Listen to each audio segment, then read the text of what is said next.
Sounds good, Mayor, whenever you're ready. Okay, Matt, you good?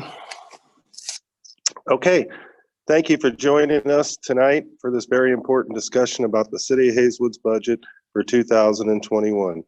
This is an incredibly difficult time for all of us. Firstly, I want to extend my sincere thoughts and prayers to those of you among us who have family members or friends directly or indirectly impacted by the COVID-19 virus. I want to recognize our employees here at the City of Hazelwood, our first responders, not only our first responders, but a lot of our other employees, our inspectors who are out handling permits daily and code enforcement who are keeping business running and operating as efficiently and as close to normal as possible. Also our Parks and Recreation for doing the things they do to keep our parks and grass and so forth and our parks up to clean and looking nice for our use.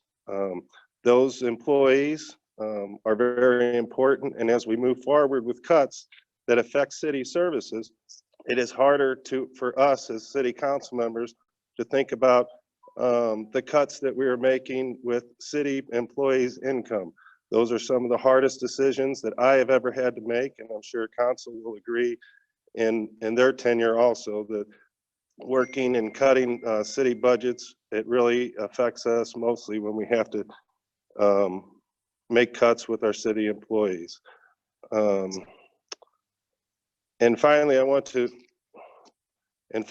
know that many of you have been affected financially, whether you were laid off, furloughed, or lost business due to the virus shutdown.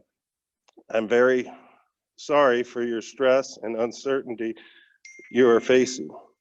Hazelwood, like many other cities across the St. Louis region and country, are facing financial crisis unlike anything we have ever seen before. But this is why I am so grateful, and the City Council is so grateful for you taking the time tonight to hear more about the Hazelwood's budget situation and possible impact on city services. The City of Hazelwood and the City Council members are asking you to weigh in on proposed budget cuts and potential revenue sources tonight. Cuts and new revenue will not completely solve the issue, but they will help us continue to work a long-term solution to find our financial situation and get back to normal here in the City of Hazelwood. I and the rest of the City Council are very interested in what you have to say regarding your priorities and preferences on how we can face the crisis together as a community. At this time, I would like to introduce Matt Zimmerman, our City Manager, with a report on our financial budget for 2021. Thank you, Mayor. I appreciate it.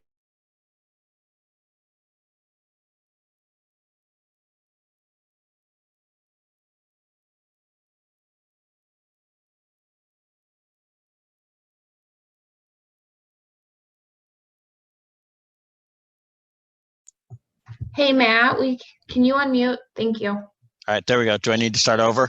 Yes, please. Okay, so thank you, Mayor. And sorry for a little bit of a hiccup here for everyone. We do appreciate you taking time to join us tonight. We look forward to having your participation and hearing your feedback. Here's how the meeting is going to run.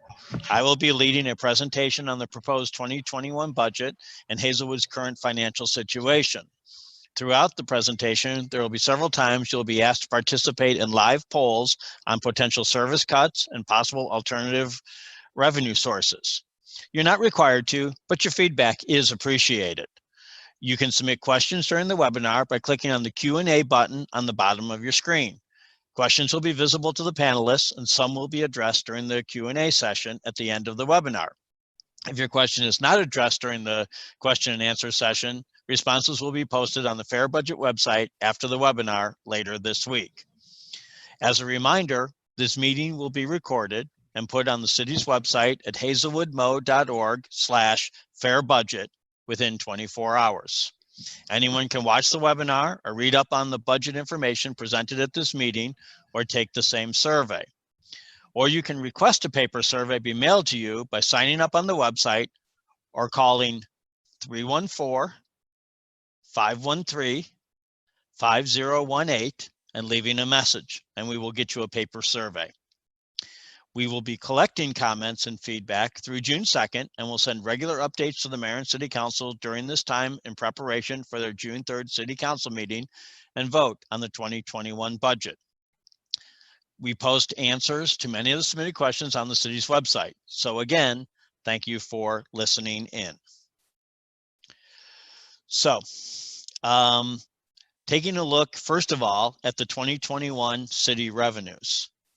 The city gets 40% of its revenue from various sales taxes, another 16% from property taxes, both residential and business, 16% from licenses and permitting, 10% from utility tax, and 18% from all other sources, including revenue from parks and recreation programs.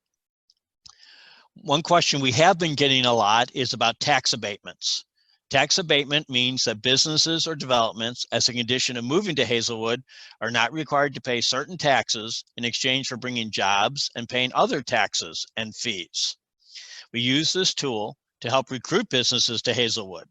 Tax abatement does not take money out of the general fund, as abatements are used in a but-for situation. This development would likely not happen but for the tax abatement. However, these investments do generate revenue. Last year, we earned over $1.24 million in business use taxes with over 3,000 additional jobs from abated properties. So it can be a useful tool for cities to generate revenue. And we have received from several residents, and I will address fire service taxing rates. All Hazelwood residents, regardless of from where you receive your fire service, pay 92 cents per $100 of assessed property value. This is what the voters have approved. Hazelwood controls the Hazelwood Fire Department's budget, but for Robertson and Florissant Valley, we send them payments based on their voter-approved taxing rate, which for Robertson is $2.40 per $100 of assessed value. Florissant Valley's is $1.62. We also have a fire service tax, which brings in about $780,000 annually. So that covers some of our costs, but not all of our costs of providing fire service. Excuse me. On a whole, except for a spike in general fund revenue after voters have approved various sales tax increases, we have seen a downward trend in the general fund starting in 2008.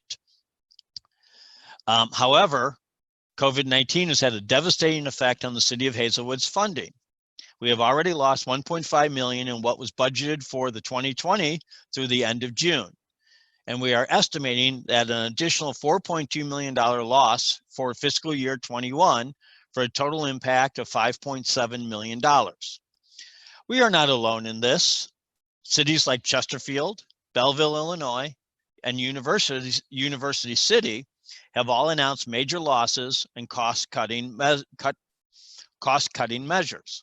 And I expect that many, if not most of the cities in the regions will be facing major budget shortfalls. However, these unprecedented losses came at a time when we were already expecting budget deficit due to rising costs and payments. For the 2021 budget, we are already expecting a $900,000 increase in the Fire Protection District payments for fire service in the Robertson and Florissant Valley districts. In addition, we are anticipating a 20% increase in health insurance and a 15% increase in our work comp and liability insurance for all personnel, which includes fire and police. The city has tried to lower these costs and have gotten flat increases for 2 of the last 3 years. However, that eventually your rates are going to go up, and we believe that this will be the year that that will happen. So where do we stand? We are now projecting to have an $8 million budget deficit for fiscal year 21. We do have limited cash reserves available, and that is why we only have to cut or raise about $2.2 million to make it through to next April or so. So the service cuts would be a short-term solution to a long-term problem, but it does give us more time. So to start off, let's talk about what actions we have taken so far. We were anticipating some of these budget deficits earlier in the year, so we took action even before COVID-19 hit. First, we saved $1.3 million in costs by decreasing our personnel costs, including 15% decrease in administrative costs, taking out of the planned 2021 budget the cost of living increases for Hazelwood employees. We have eliminated 11 positions that are unfilled, and we have suspended our capital projects for the rest of 2020 and 2021. In addition, as COVID-19 progressed, we enacted an employee furlough plan on April 23rd. 6 full-time employees, 35 part-time, 15 seasonal, and 65 pool part-time employees will be furloughed for a minimum of 10 weeks. Another 55 employees are furloughed 1 day a week, resulting in a 20% pay cut for 10 weeks. So we have taken some measures in the right direction, but we aren't quite there yet. To figure out where else we can find cost savings or possible revenue options, let's look at our city expenses.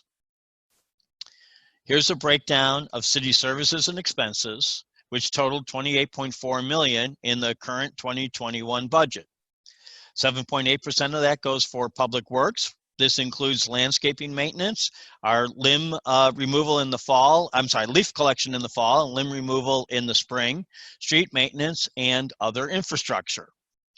10.9% for parks and recreation, minus any revenue that some programs generate for the city.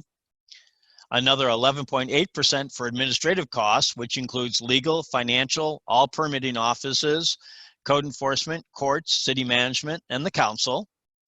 29.5% for the police department, 18.5% for the Hazelwood Fire Department and Ambulance Service, 17% for the Robertson Fire Protection District payment, and 4.5% for the Florissant Valley Fire Protection payment.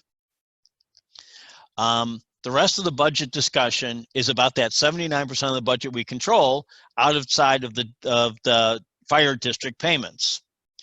We, the staff, have asked the mayor and city council to vote on options to cut at least $2.2 million from our 2021 budget by their June 3rd council meeting, or provide options to increase revenues by the May 20th council meeting this Wednesday.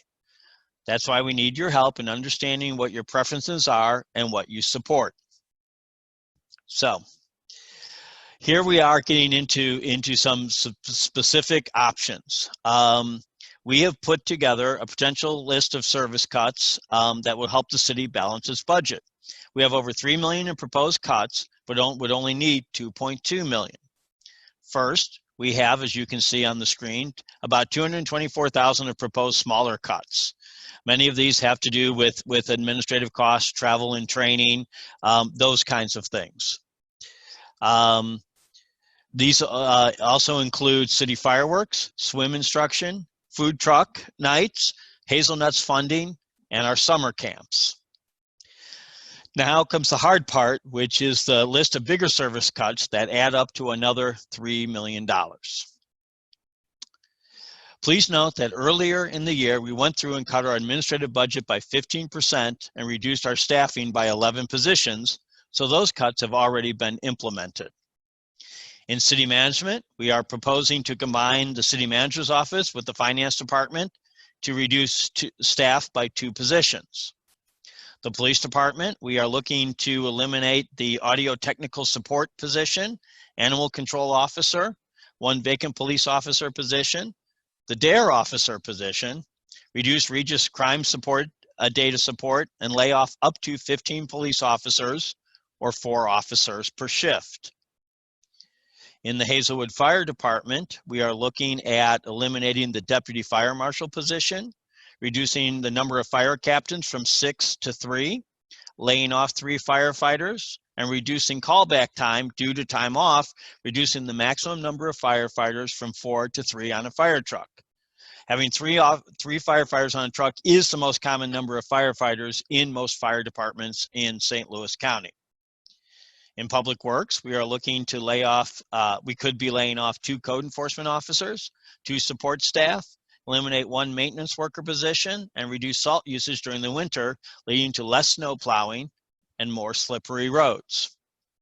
In parks and recreation, we are looking at eliminating the senior bus, closing Civic Center East with all impacted jobs, and to eliminate all non-revenue generating programs like the Easter egg hunts, Halloween happenings, the art fair, and sports programs. So we know that that's a lot. I want to remind you again that you can go to our website after this and you'll be able to see all of these options again. Our website is www.hazelwoodmo.org and then /fair budget. So now we're getting into our budgets, or into our polls, excuse me. So we would like to ask everyone on the call the first of 6 poll questions. First of all, we would like to ask everyone participating, which of the city services and programs on the screen have you utilized? Choose all that apply by clicking on the box next to the option. If you have not used any of these services, click none of these. Click the box next to the option again if you'd like to undo your selection. Scroll to the bottom of the poll and click the red submit button when you are finished. So we'll give you about another 60 seconds or so to complete that. We again thank you for participating tonight, and please know that your input will be strongly considered as we are making these decisions, as difficult as they are.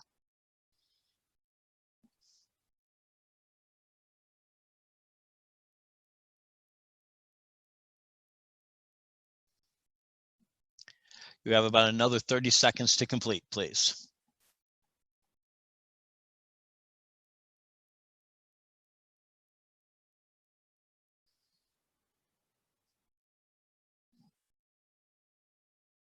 I see we have 126 participants on our call. We're very excited to have all of that feedback coming in. That's a very big number. For most of our budget meetings, we only get a handful of people, if that, so this is great. I believe we're about done, Becky. Can we show the results?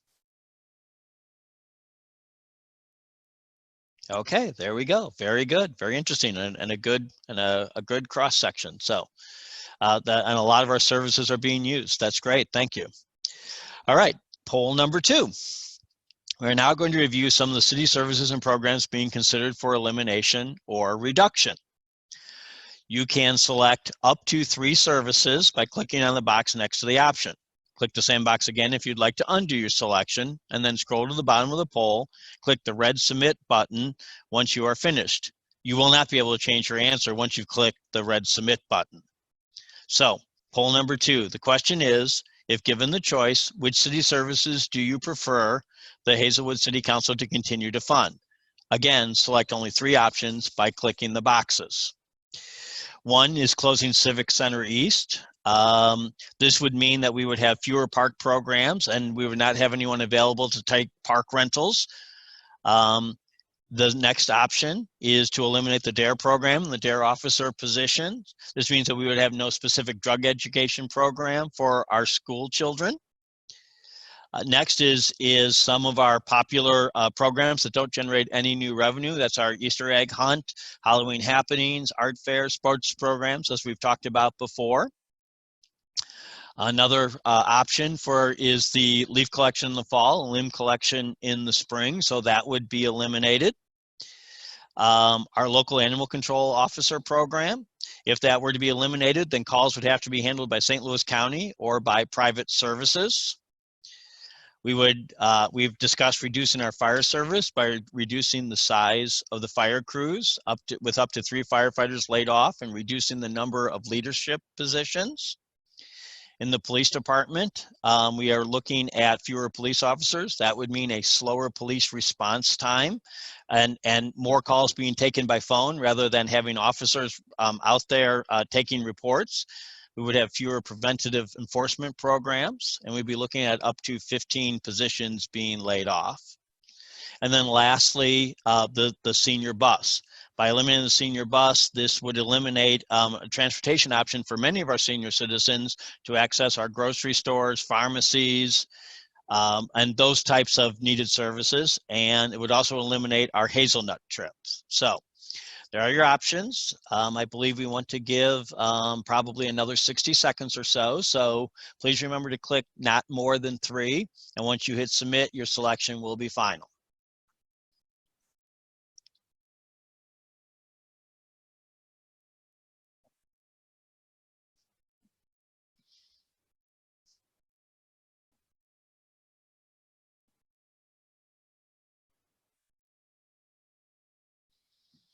Okay, I think we're getting closer. Just a few more seconds.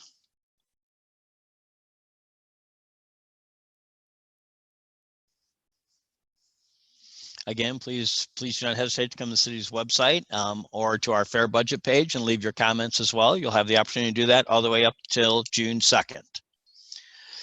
So I think we've had enough time. Becky, can you show the poll results, please? A pretty good mixture of things. A lot of support then again for police and fire, I see. That's very good. Thank you very much. Now, the same option, but a different question. That is, which city services would you prefer the council to vote to reduce or eliminate? Again, please only select 3 options.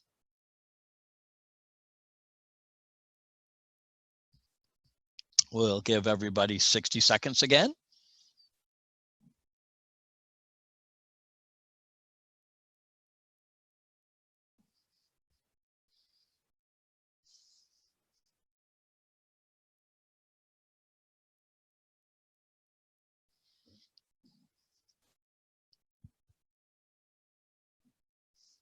We're hoping everyone's having a nice night out there.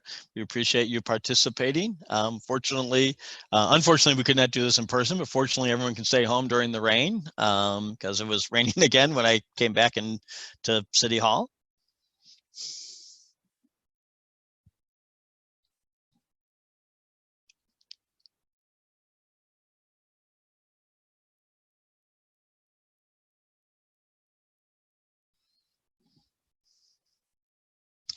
Okay, I think we're up to about our 60 seconds or so. Becky, can you show the poll results, please?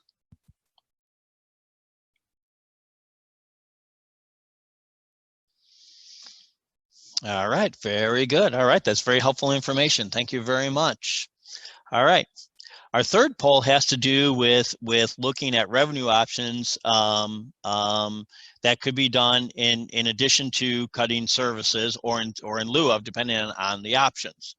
So the mayor and city council asked the staff to put together some workable options for them and you to consider. Without any new revenue sources, Hazelwood will have to reduce or eliminate existing city services. Some of the current options proposed by the city include increasing the residential property tax rate by up to 24 cents.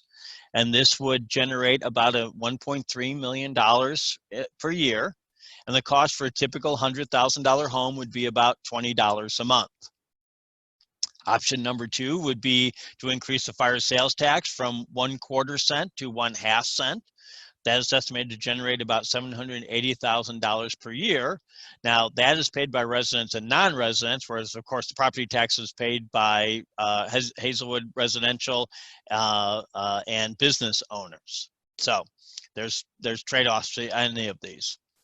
The third option is to implement a residential utility tax up to 6%, which matches the current non-residential utility tax rate, and that is estimated to generate about 1.3 million again. That would be paid by Hazelwood residents. We estimate that would be about $3 per month for each 1% rate increase for Hazelwood residents, based on a $300 per month utility bill. You can calculate your own, but we're guessing that that's a pretty typical bill. And then lastly, to increase the non-residential utility tax rate beyond its current 6% rate, and the city would generate about $425,000 for each 1% increase. We're currently at 6%.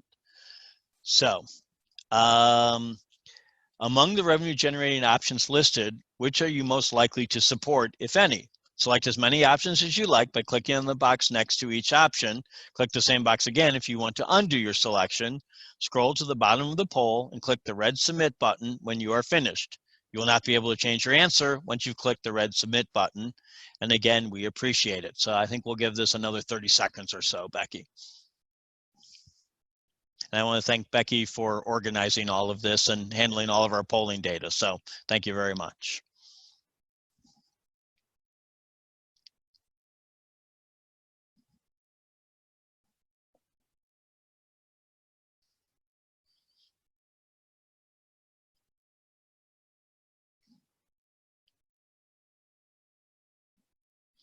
again, we have 4 options for you to consider, or of course the 5th option, which is none of these. So you're certainly welcome to click that box as well, so that we're aware of your preferences. So.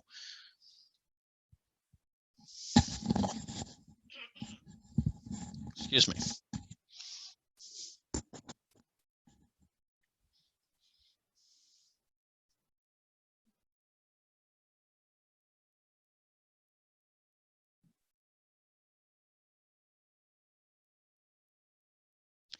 Okay, I think that's about 30 seconds. Becky, can we see our poll results, please?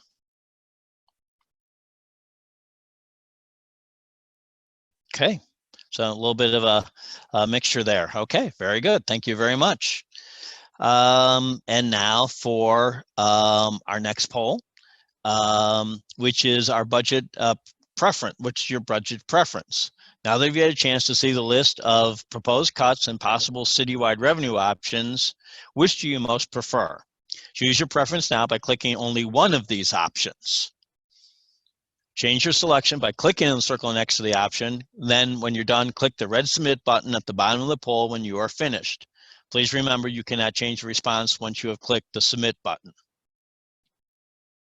We'll give everybody a little more time to tell us which after you've sort of seen all of this data, and again, we understand that this is a whole lot of data coming very quickly, and I apologize.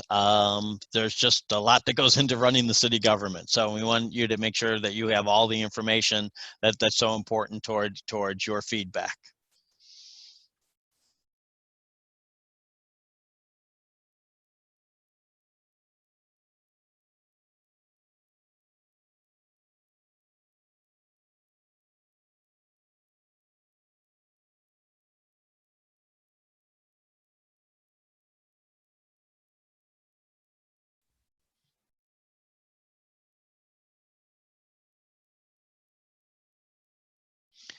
Okay, Becky, if we can see those poll results, please.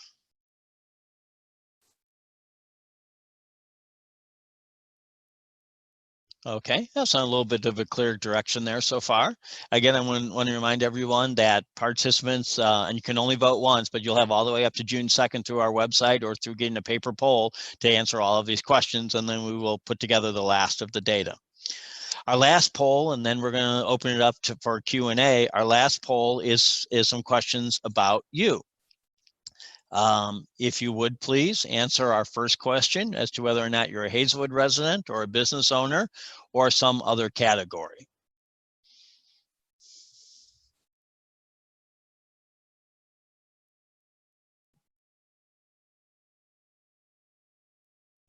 After that, if you could please click on which zip code you have. These are all the zip codes that we have in Hazelwood, so we know where our respondents are coming from, because that's very helpful data to us as well. We would appreciate that.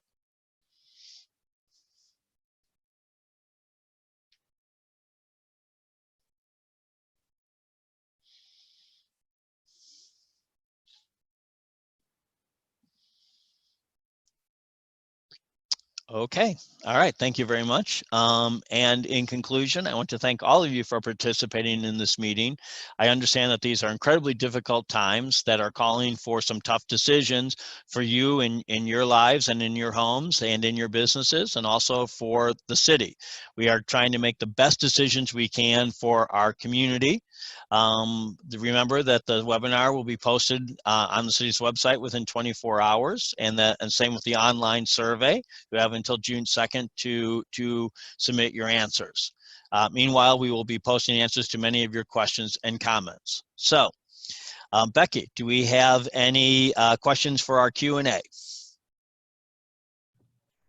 We do. So the first question that we'll tackle is, will the recording be easily available to the public? Yes, as Mr. Zimmerman has mentioned, it will be available on our website. And you can see the website there on our screen, www.hazelwoodmo.org/fairbudget. The next question is, won't cutting back on the snow plowing and salting increase accidents and increase police, fire, and ambulance costs? Matt, do you want to take that one? Yeah, you know what? That is a great question, and part of the challenge that we have is how do we continue to maintain as many services as we can, knowing that if you take out one small piece of the puzzle in one department, it has impacts on other departments, and we are going to try and balance that out as best as we can. It is likely you might see some more accidents, so I'm not sure we can cut all of that. We're going to have to pick and choose which ones that we can best be able to cut while maintaining services. All right. The next question is, what does a non-residential utility tax include? Basically, that would include any utilities that a business has. So it might be phone, internet, depending on how they get it, if they still have cable service, for example, versus streaming services. Electric, natural gas, water, all of those utilities have a utility tax, and sewer have a utility tax that would be charged on top of them. The city currently has a 6% rate, so we are looking at possibly increasing that rate. So the non-residential utility taxes are for like the businesses in the city, correct? That's right. Okay. What if St. Louis County has to cut their police force? Could that affect them being able to help and assist us? Obviously, anytime you have less governmental services, everyone can be affected in some way. We do get some support from the county, particularly on more big picture issues, like when the major case squad gets called in, which involves many officers from many different departments, not just the county, or in large things like and I'm sorry, I'm of course drawing a blank, like through the use of their morgue and those kinds of things. For the most part, we don't get a lot of day-to-day help from the county police department. All right. The next one is, will Hazelwood apply for any of the state stimulus funds?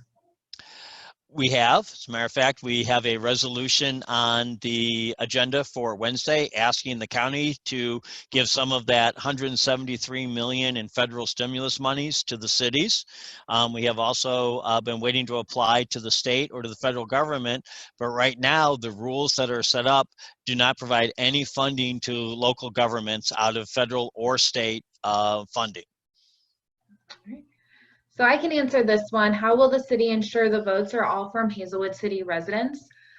So as you saw in our last poll, we did ask about the zip codes, and that helps us track if the respondents are from the city or from outside the city.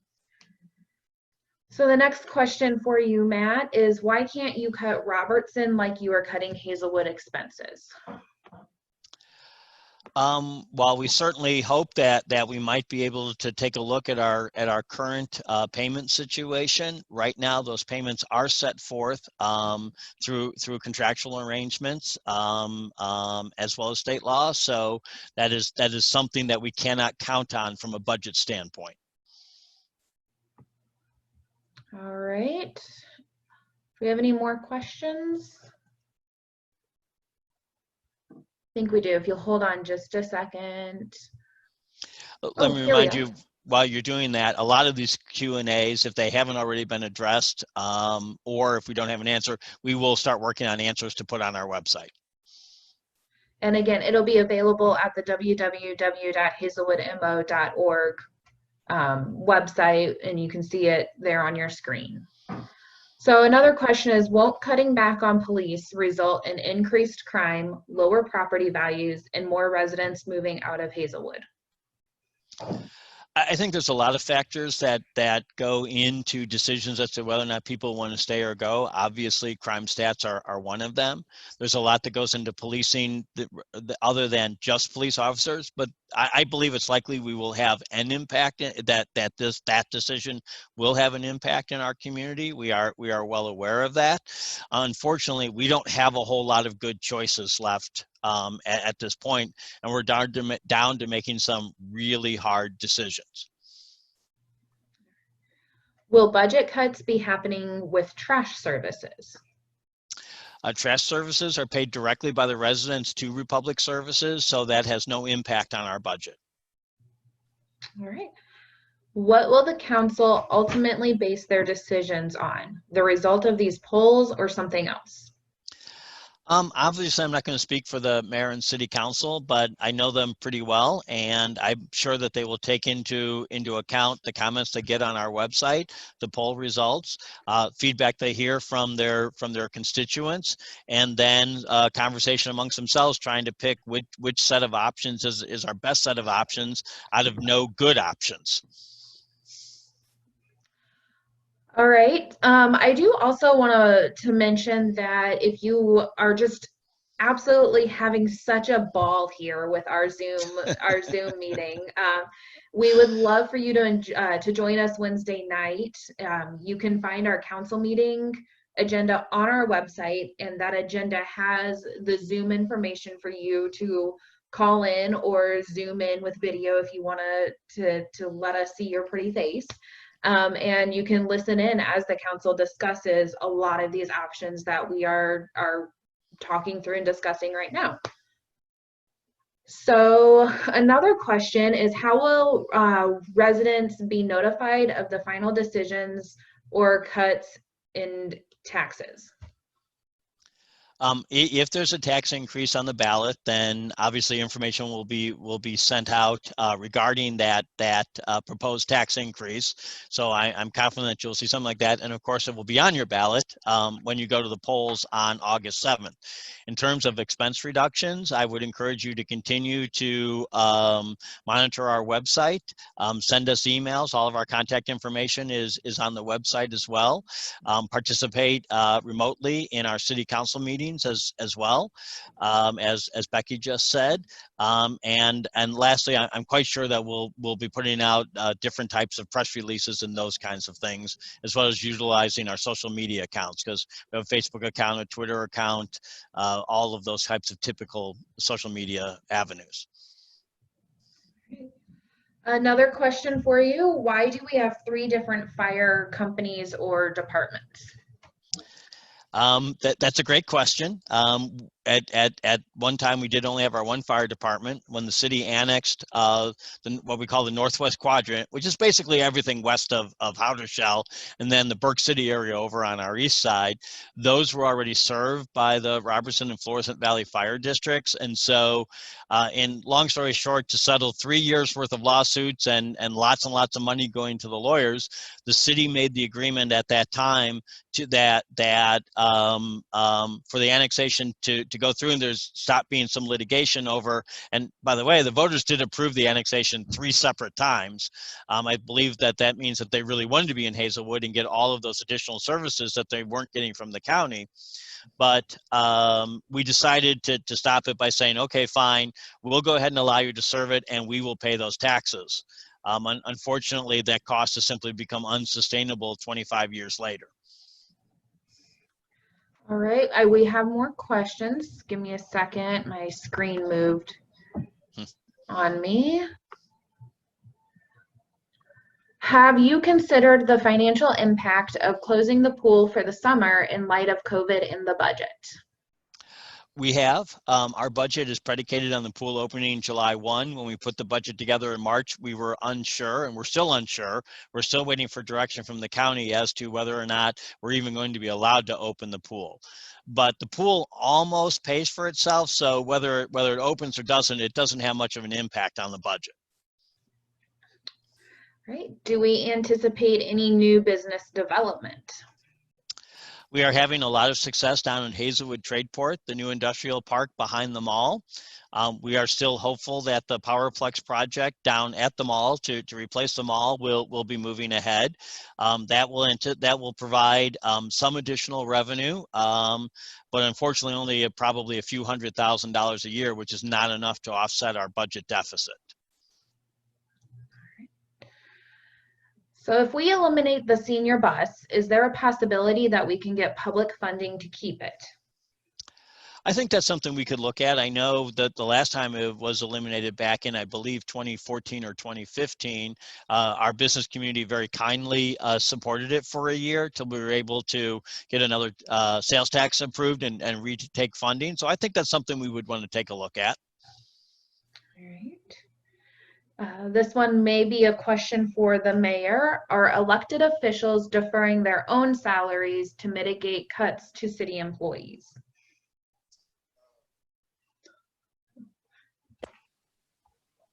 Okay, I'm on.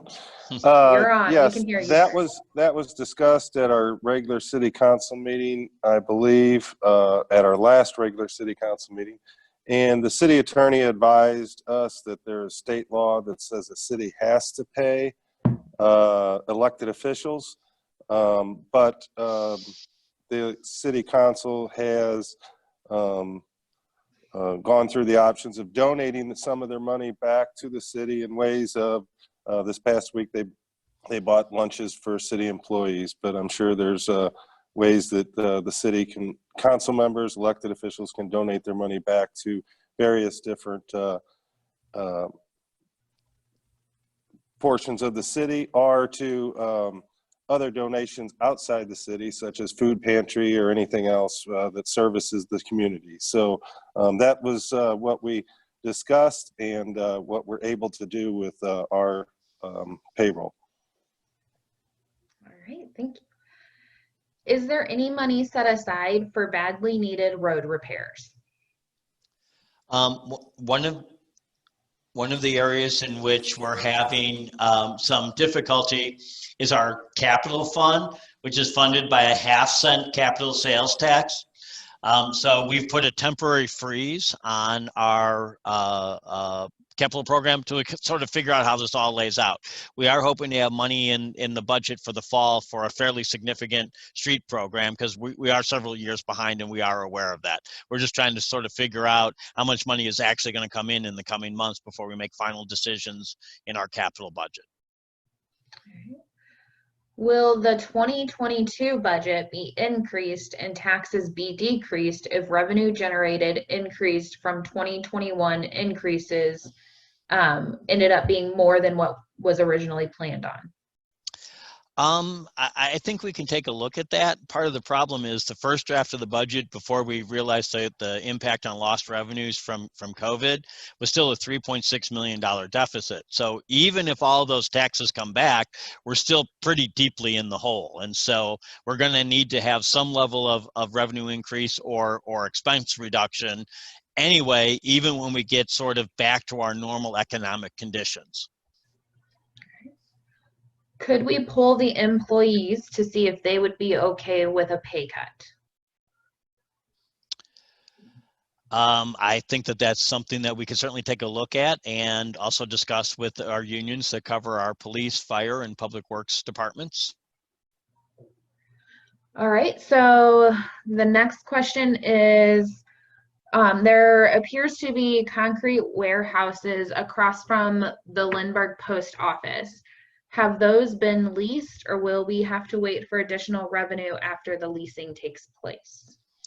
The two newest ones do not have any leasings right now. We anticipate that will probably be leased up by the end of calendar year 2020. Now, that property has been tax abated, as we talked about before. That's what got them built. But in that area, it's already generated over, I believe, 2,000 jobs and over 100,000 in business license fees. So when the two new ones come on, I think that will generate some additional money. Again, just not enough given the scope of our deficit. How much potential new business activity exists in the Lindbergh 270 area? We still have a total of 4 industrial buildings over by the post office. I think that will generate some, and then Hazelwood Tradeport still has, I believe, 2 million square feet to be built. So I think that will generate some. Hopefully a number of hundreds of thousands of dollars over, say, the next 5 to 10 years when it gets built out. Obviously, if we slip into a significant recession, that will make it for a longer time frame. So I think we've probably got anywhere from 5 to 10 more years of growth ahead of us. Yeah, and I would just like to add on to that, Village Square is being redeveloped, so hopefully we'll see a bunch of new businesses move into that area and really help redevelop that and make that a vibrant area again too. Right, good point. So the next question is, what about the Powerplex? I'm not entirely sure if they were wanting to know what incentives are being put in place down there, or what's going on with that project. So yeah, again, the economy has hit that project pretty hard. It's going to take a lot of money as an initial upfront investment, somewhere in the neighborhood of about $35 million, maybe even closer to $40 million. They are continuing to try and find some financing in a very difficult time. They are working it very hard, and we hope that they are successful. Is debt financing an option? It's not, because first of all, with our budget situation, it's really hard to find anyone who wants to lend us money. And secondly, they typically only issue debt for new infrastructure where they have something that they can use as collateral. So just to get revenue coming in just to help us through is usually very, very hard to get in these circumstances. Okay. And then somebody's asking, so, before COVID happened and the pandemic and all the shutdown, we were facing a budget shortfall then. And why were we facing that budget shortfall?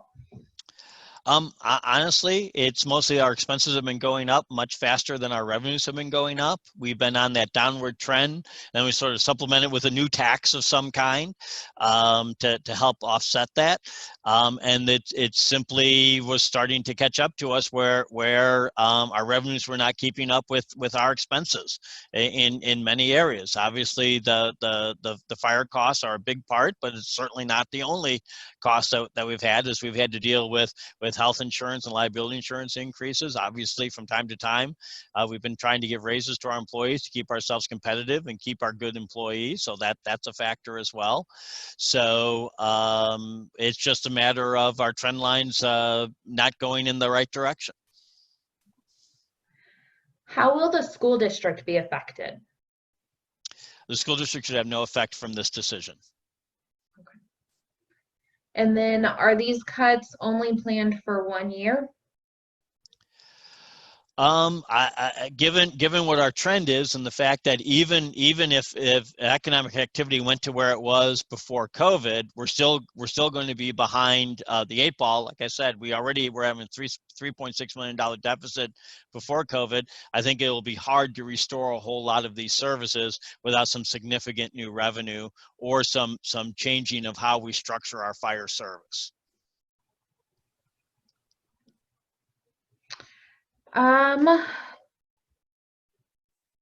So we have another question. A resident has mentioned that her hours and her pay has been cut, and she's not had any raises for 2 years, no paid conferences, and no matching of 403Bs. Are these options to help offset the costs?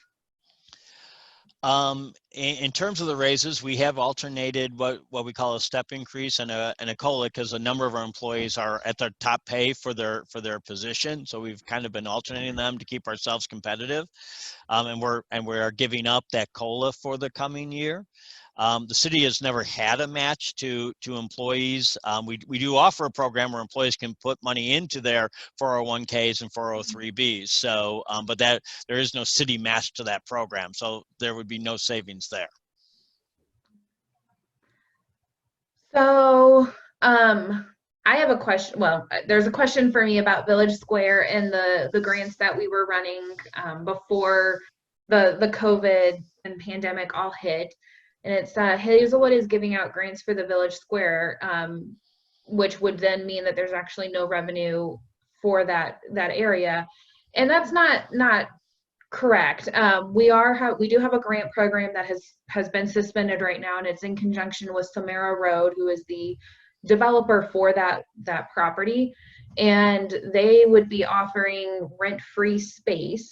And then the Hazelwood is working with our IDA, our Industrial Development Authority, to provide funding. So the funding is for build out of that space for the grant winners, and that funding is coming from the Industrial Development Authority, not from the city of Hazelwood itself.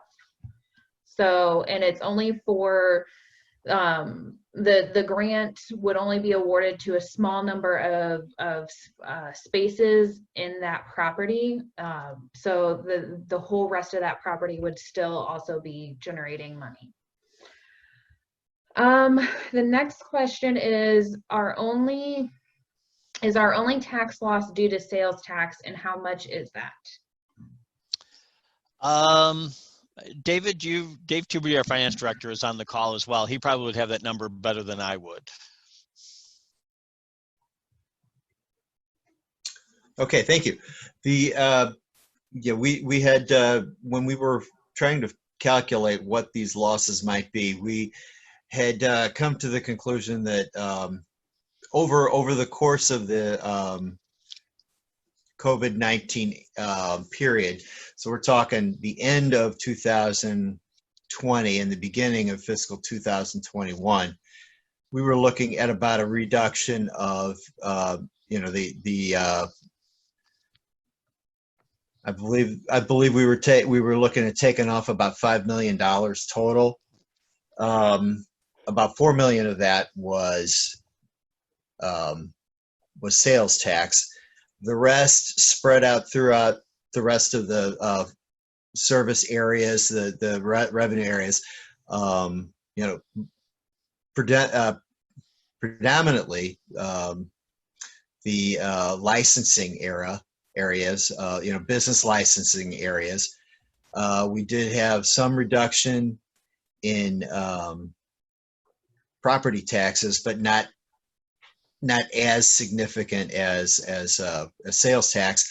Also in our recreation, there's a big reduction in recreation, although that's not as large as a percentage of income as sales taxes. So I think when we looked at about a $5 million drop in revenue for 2021, about $4 million of that was sales taxes. The rest spread through the various areas of revenue. How has COVID-19 impacted small businesses and local businesses, and are there conversations regarding reopening? We are looking at reopening June 1. We are putting the final touches on that. We're certainly encouraging our businesses to comply with the St. Louis County regulations that allow reopening under certain conditions as well. But we hope that does occur sooner rather than later for our businesses. I'm sure many have been terribly affected, like we have been as well. So we're anything we can do to help them out. I also want to remind them, and Becky, you can talk more about this, but the county has a small business loan program. The deadline was just extended to May 31st. Thank you, May 31st. So we just got that word today. So if you're a small business owner, there is an opportunity to get a grant up to $15,000 from St. Louis County, and the city can help you with that. You can contact Becky directly. All right. How did we arrive at the figure proposed for residential property tax, which is 24 cents per $100? Is there any chance of making that lower? We absolutely can make that lower. Where that number came from is there is a cap by state law of $1 per $100 of assessed valuation, not including debt, and 24 cents is what's left to get us to that $1. Obviously, the council can pick any number up to that 24 cents. Has the city considered lottery ticket sales and legalized gambling? Believe me, I would love if we had a boat here like Maryland Heights does, but we don't, and by state law, we're not allowed to do any of those things. But it's a great suggestion. I wish we could do it. What about revenue from tickets for speeding and expired tags and licenses? Do we, as a city, get any revenue from automobile licenses and registrations? We do get, but it's done in St. Louis County. It's done by what they call the pool. So it's basically where you live. It's where your sales tax revenues and your motor vehicle fees come from. I believe we get somewhere around $265,000 a year from our motor vehicle fees. Does that sound about right, Dave Tuberty? He's double checking for me. I don't have my budget right in front of me, so I'm going off my memory of about a 1,000-line budget. Well, we can always come back to that question because we've got a few more questions and we're going to have to start wrapping up soon. I will make the comment that if we do not get to answering your question here, we will get answers to these questions put up on our website. So keep monitoring our website for those answers. Dave, did you have the Yeah, we put in about 113,000 in the budget for that. So yeah, it is. We get a piece, but it's not as significant as sales tax. All right, we have a question about, can we have Zoom calls for all future meetings since we have better participation even after COVID, or is there an expense involved? That's something that we'll have to look at. There is a fee involved with having Zoom, having the Zoom capabilities that we do.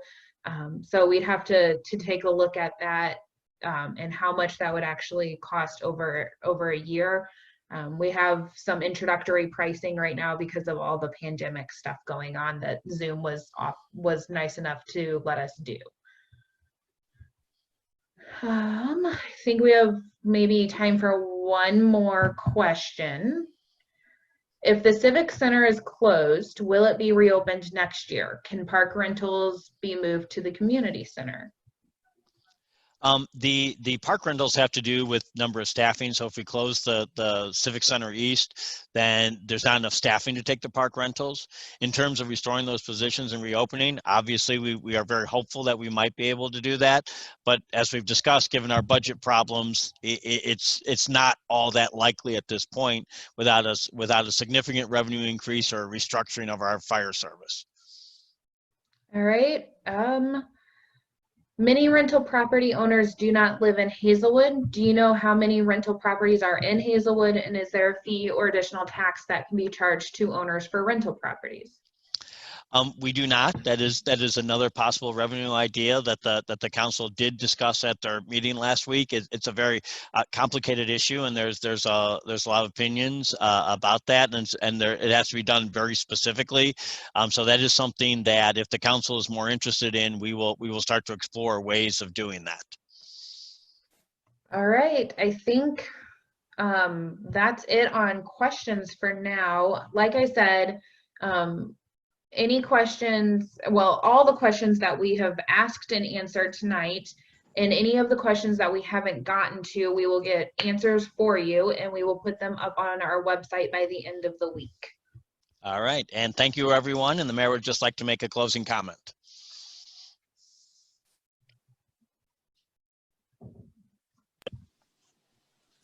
Okay, I'd just like to thank everybody for joining. As far as future Zoom meetings, there are, the way we've been handling our meetings have been directed under the emergency order, and the city council will be revisiting this back in June this summer after we figure out what the county restrictions are and what normal getting back to normal this summer will be like. We can't make those decisions too early or have those discussions until we find out what all the regulations are going to be. But we do appreciate everybody using Zoom. We encourage everybody to participate in the future. As long as we do this, please, we are opening up to the public our meetings at our next meeting on Wednesday. The opportunity for citizens' comments.